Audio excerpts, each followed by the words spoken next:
How are we feeling? Hello, everyone. It's 11. It's time to talk about episode 36 from Wonderful. What the hell have I just watched?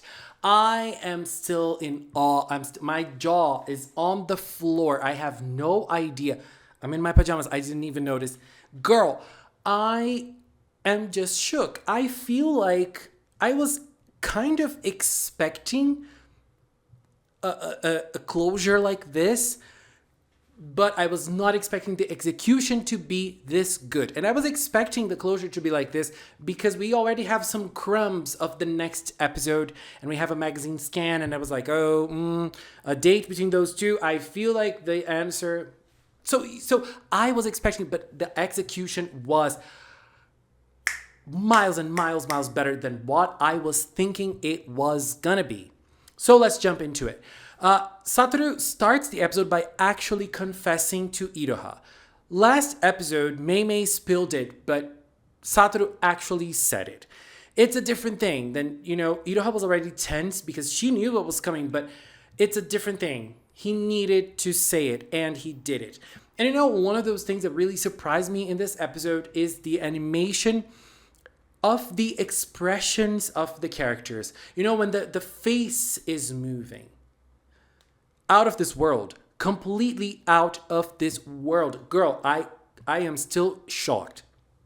And this was one of the moments. And then we had Iroha blushing. We had Komugi jumping in. Oh, you love Iroha too? I also love Iroha. And then Mayu coming in and also saying, oh, this is a different type of love. The construction of that scene was perfect. And then then Iroha ran away. The girls all ran after her.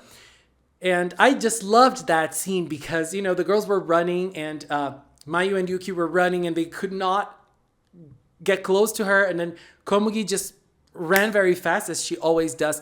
And then when she got close to Iroha was so confused. And as I said last week, it is time for us to get deeper into what Iroha is feeling and how Iroha is dealing with it. And her first instinct is to not know how to deal with it. She was confused and she was so scared that she ran away. And then she asked Komugi, what are we going to do? Help me, Komugi, what should I do? And Komugi just looked at her and said, let's take a walk. And even though Komugi was not aware of the situation, and even after the episode, she's not really aware of what's going on, she gave a great advice. Clear your head because your thoughts are going to be jumbled for a while. So let's clear your head. And that's what happened.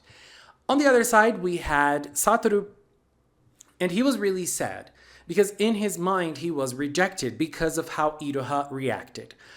It was obviously not the case, but this is Satoru finally speaking out on his feelings, finally telling how he felt. It was obvious that he was not going to learn perfectly how to deal with the situation.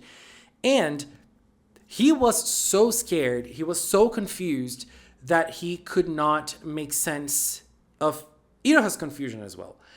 And I loved that scene with Niiko coming in and telling Satoru, look, you can think that, but that's not the case. She ran away because she was confused and she did not know how to react to what you told her. That's all there is to it. And Satoru was thankful. We had Mei trying to jump in. Mei was even more confused than everyone else. He was like, I'm sorry, if you want a friend to listen to you, I'm your friend. Poor Mei. I'm sorry, Mei. I think you are not the best person at this moment to be a helping hand. And so Iroha gets home, Mayu and Yuki are there, and they start trying to help her. Obviously, not they. Mayu does, but Yuki also does, because that's Yuki's way of helping in the situation. Playing with Komugi, which is something that we know she's not crazy about. And so she was also trying to help in the whole situation. But when they got into Iroha's room, Mayu told her that Satoru liked her from a long time, and Iroha was surprised. She'd never noticed it. And look, there's one thing. I was watching this episode with friends, and we all noticed that the shadow work was stellar in this. We had Iroha in the shadows the whole episode because she does not know how she feels. She does not know how to deal with the situation. So she was in the shadows. And in this moment, it was another scene that it was very clear. Mayu was in the light, Iroha was in the shadows, and Iroha was confused. She did not know what to do. She did not know how to deal with things. And another thing that for her is hard is to understand the difference between loving someone as a friend and loving someone as a romantic love. And she asks Mayu. Mayu doesn't really know how to react to the situation. And then we have Iroha's mom jumping in. And I found that scene so sincere, so sentimental in a very good way. It was so subtle. It was so touching. I loved it. The way she was talking, the way Iroha's mom was talking about her relationship with Iroha's dad, it was great.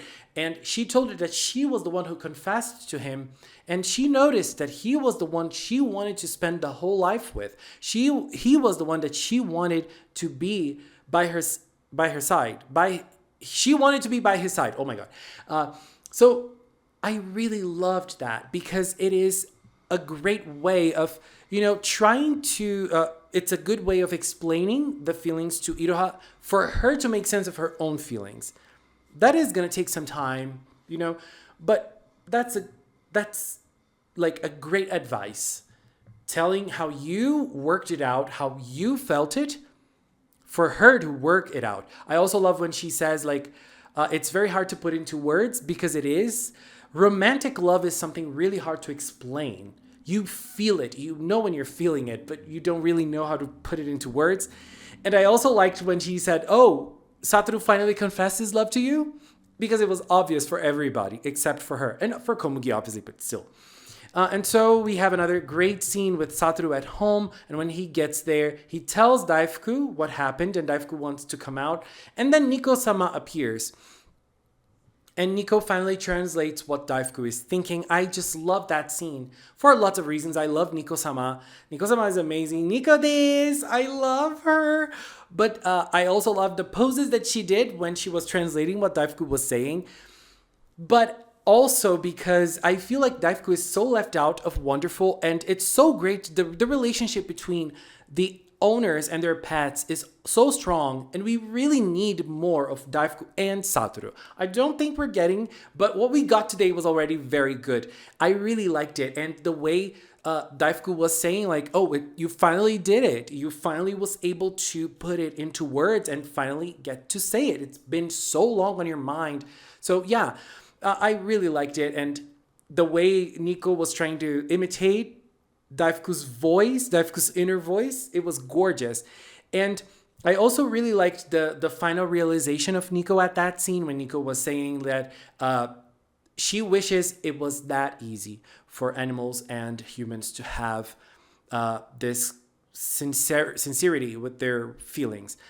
That's gonna come into play, baby. I feel like Niiko is hiding so much. I don't know what it is, but I feel like it's related to Gao's story. I mean, it is related to Gao's story. The reason why she created Niiko Garden, I don't know, but she's hiding something and she's trying to work out things as well. But Niiko is very intelligent in terms of feelings, in terms of talking to people. We've seen that. And in this episode, she was very present with those as well. And then we have that scene of Iroha trying to get to sleep and trying to understand her feelings as well. And then on the next day at school, there's that tenseness in the air between both of them. And Satoru gives his all to try and make the situation not uncomfortable. It was really uncomfortable, especially with Iroha, but Satoru was the best man because he did everything he could to make that situation not weird at all. And, he asked her, forget what we said, we're just going to be friends forever. Because that's how would he keep on making her uncomfortable? He doesn't know how she feels. And for him, it could mean a rejection. And then at school, we also have another great scene of Yuki telling Iroha that it is her time to tell her feelings to Satoru because she helped Yuki.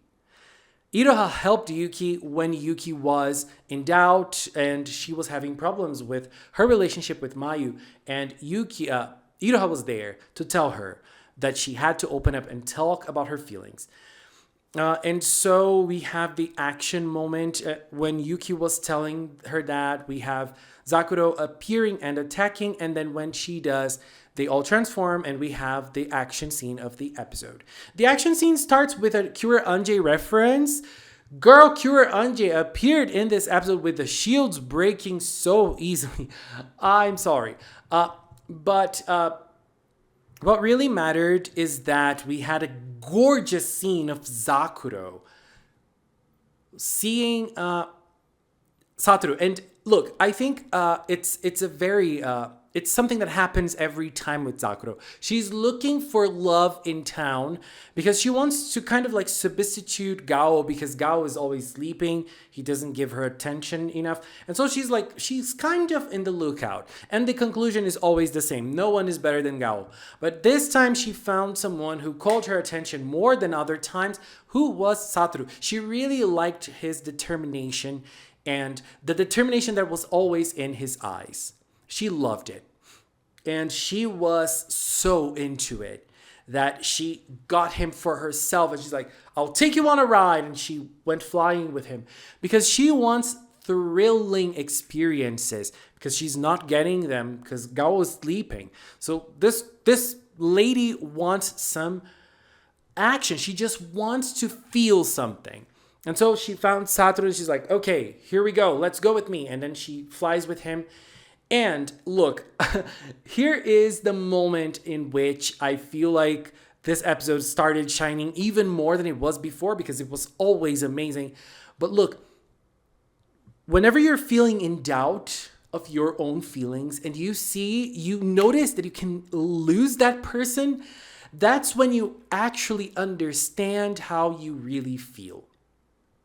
That's when you come to terms with your feelings. Like, your mind has to come to terms, because you can lose that person forever. And that was the moment that Friendy was going for. She gave it her all to be able to reach Satoru again, because she started understanding how she was feeling. And we had one of the best scenes of Wonderful PreCure, which was when she was falling down and she used the friendly wand to create the Kirerin animal power, and she used this one. It was so beautiful. That's usually something that we see in the last few episodes of PreCure season. I just loved it. That when they don't use stock footage and they recreate the action, they recreate the animation in the middle of the action. I love when they do that.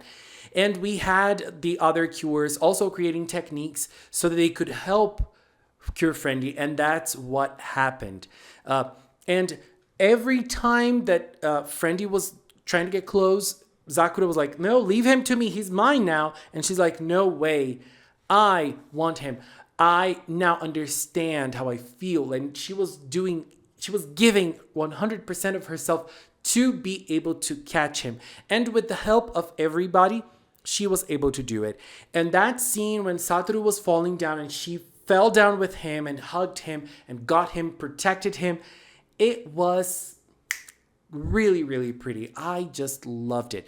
And Lilianette was there holding the Gaogaon, and they were able to purify it very fast. Zakuro noticed that, her love is Gao-sama. No care about Satoru at all. And she noticed that there was love in the air. Love was in the air at that moment. And when they were going away, we have the girls holding Komugi and putting Komugi back, because there was the need to have a moment with only Iroha and Satoru. And girl, that moment that Friendy de-transformed into Iroha, girl, that reminded me of the Star Twinkle movie so much. It was so beautiful. Oh my goodness. And then Iroha starts talking about Satoru. And look, I just love when she starts saying things like, oh, I I am so happy with your company all the time, how you help me, and I'm so sorry that I'm always bothering you. This is such a thing that teenagers say when they're in love. I'm sorry, I'm always with you, but I'm always bothering you. I'm so sorry about that. That's so good. Oh my God. And he was like, you never bother me. That's obviously what you want to listen when you say something like that. And look, that scene was entirely perfect, from the text to the voice acting to the animation, everything, and the soundtrack as well. The soundtrack of this episode, honey, it was everything from start to finish. And that last scene was amazing. And when Iroha appeared in Satoru's eyes and Satoru appeared in Iroha's eyes. But what I loved the most about that last scene was Iroha's speech. When she was putting into words how she feels. Because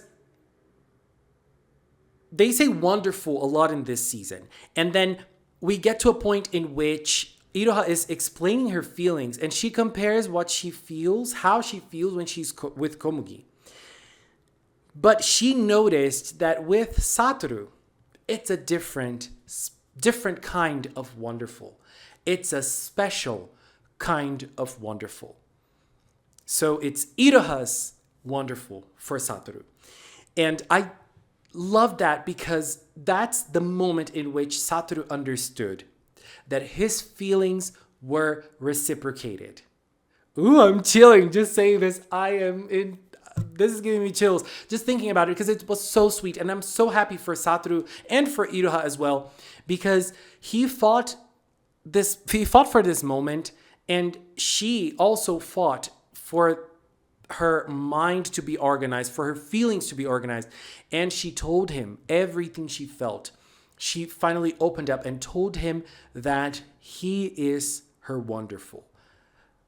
The wonderful that she feels with him is not a regular wonderful. It's a special wonderful. I just loved that. And the way they looked at each other and the way he blushes and they just smile at each other, and the sun is setting, and that's it. That's a beautiful image for the end of the episode, because they noticed that they share the same feeling. It was so beautiful. And I feel like this episode is going to be kind of like his history in PreCure being made, because we're in season 21 and we've had lots of romance potential in PreCure, and unfortunately some of them did not work out, or fortunately, because they did not have the same build up as Satoru did in Wonderful. Like, let's be honest here, all the other love characters that we had in PreCure, they had their own development, but the way Satoru was developed with the way he felt for Iroha, it is different. It is very rich in Wonderful, very rich. And it's good that PreCure finally took a step and tried to do something different than they usually do. And I just love it. I really, really loved it. It was done in such a brilliant way. I feel a little sad because we don't have queer couples in PreCure being able to do the same. We have to get metaphorical things, like we had that episode from Yukari and Akira in Kira Kira, which was stellar as well. Even better than this one in my opinion, but still, like, it has to be told in between the lines. And it's a very sad thing, but still, what can we do? But it does not take away the brilliance of episode 36 from Wonderful PreCure. It was gorgeous. Anyways, babies, this is it for now. Please share your views. Are you happy? Satoru, Iroha, Niiko-sama, Niiko desu. Niiko, again, the GOAT. She was there for Satoru. Together with Daifuku, she was there for Satoru. She's amazing. Anyways, babies, this is it for now. I want to take this little time to thank the members of the Magical Cinnamon channel. If you're a member here on YouTube, on Patreon, or if you support me on Throne, thank you very much. I really appreciate it. And if you've watched up until now, thank you so much as well. Thank you so much for watching, and until next time, bye-bye.